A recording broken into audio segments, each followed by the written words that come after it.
Hello everyone, this is doctor Jeevesh Yadav. तो according to NCISM syllabus हम लोग रोग निदान में विकृति विज्ञान पेपर 2 का जो है मोस्ट इम्पॉर्टेंट 21 टॉपिक्स अपन देख रहे थे फॉर यूनिवर्सिटी एग्जाम। तो आज की क्लास में हम लोग टॉपिक नंबर 7 जो है वो डिस्कस करेंगे। स्टार्ट करते हैं तो आज की क्लास।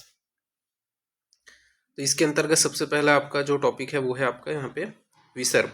ठीक है, तो विसर्प की निरुक्ति बताए गए हैं। विविध सर्पणम विसर्पा, यानी कि जिस रोग की गति अधिक तीव्र हो, अर्थात जो रोग सर्प की भांति शीघ्रता से फैल जाता है उसे क्या कहते हैं? विसर्प कहते हैं। तो जिस रोग की गति अधिक तीव्र हो, अर्थात जो रोग सर्प की भांति शीघ्रता से फैल जाता है उसे विसर्प कहते हैं। यह एक त्वकगत व्याधि होता है। ठीक है, तो ये आपको याद रखना है।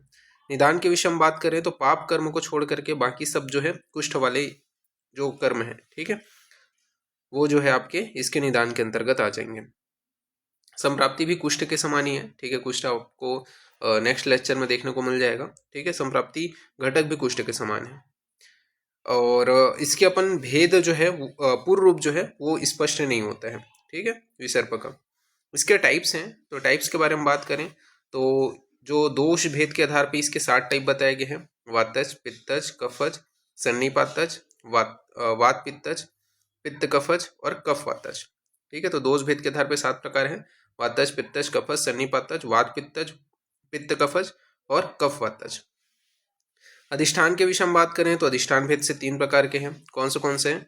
एक आपका बाह्य आश्रित विसर्प है, अभ्यंतर आश्रित विसर्प है और उभय यानी कि बाह्य व अभ्यंतर दोनों और आश्रित विसर्प है। फिर बात करते हैं भेद अनुसार लक्षण के विषय में।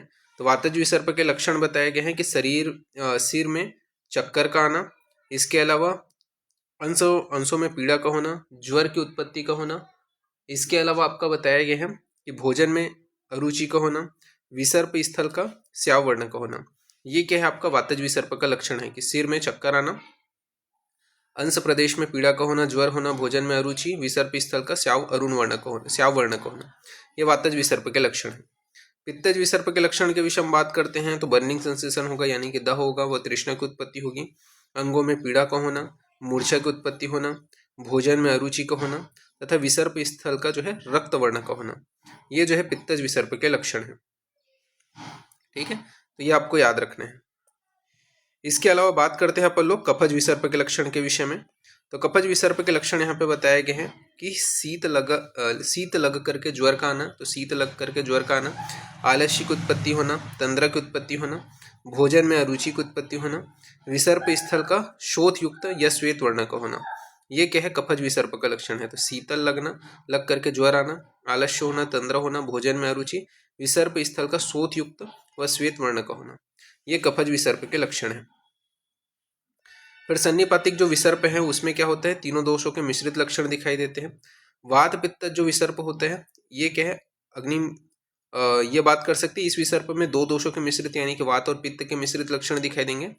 पित्त कफज विसर्प को अपन कर्दम विसर्प भी कहते हैं और इसमें जो है पित्त और कफ दोनों के मिश्रित लक्षण दिखाई देंगे।